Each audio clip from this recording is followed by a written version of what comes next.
28 years, Professor. Let's see what kind of galaxy we woke up to.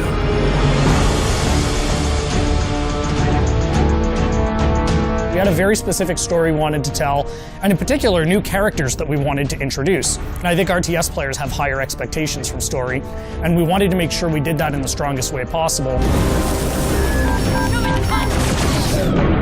At the end of the original game, the Spirit of Fire and its crew were adrift in space. The crew's in cryo-sleep, and fast forward 28 years later to Halo Wars 2, they awake to find themselves above a Forerunner installation. Halo fans, especially those who've played Halo 3, will recognize it as the Ark. It's the largest and most powerful of the Forerunner creations, and it's also the birthplace of the Halos. It's literally the place that made all of the Halo rings, so that's the kind of power that's contained there. The only connection they have when they wake up is a small signal, one emergency beacon, that's coming from the surface of the Ark down below.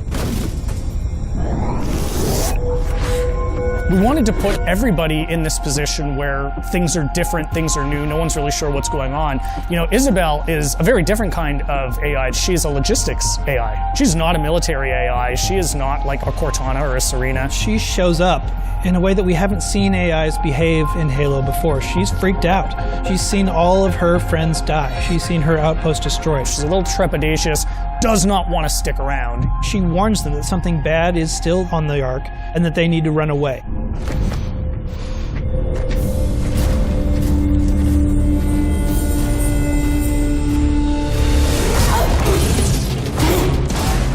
The Spartans from Halo Wars, last time you saw them was in the original Halo Wars, just tearing down a pack of elites. And here are those same Spartans being taken apart by one guy. Who is this guy? They meet Atriox for the first time. He surprises them. The Spartans expect a brute, they get much more than a brute in Atriox.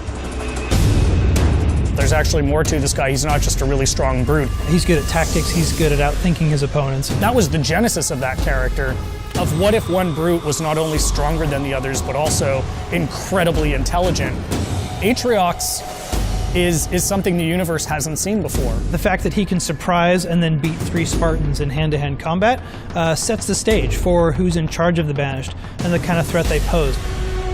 From a visual standpoint, we wanted to carry over enough of the original Covenant technologies, but at the same time being in your face, more about hard hitting and close combat. You know what a Wraith does if you've played Halo, but you've never seen a Wraith look like this before. Lots of layered armor, lots of ramming spikes, things that spoke to a brute's sensibilities and aesthetic choices. This is who they're going to have to fight. This is who Captain Cutter has to beat.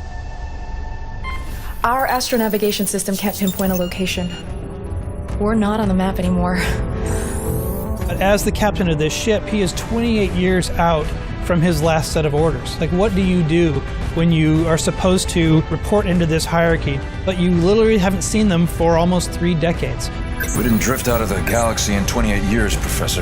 The crew wakes up, they have no idea what's going on, and he comes across this massive Banished force. He's always chosen his crew over his own advancement. They've been through hell and back, and they wake up in this universe they don't understand, and he's going to do whatever he needs to do to protect his crew. And that sets off a really fascinating face-off.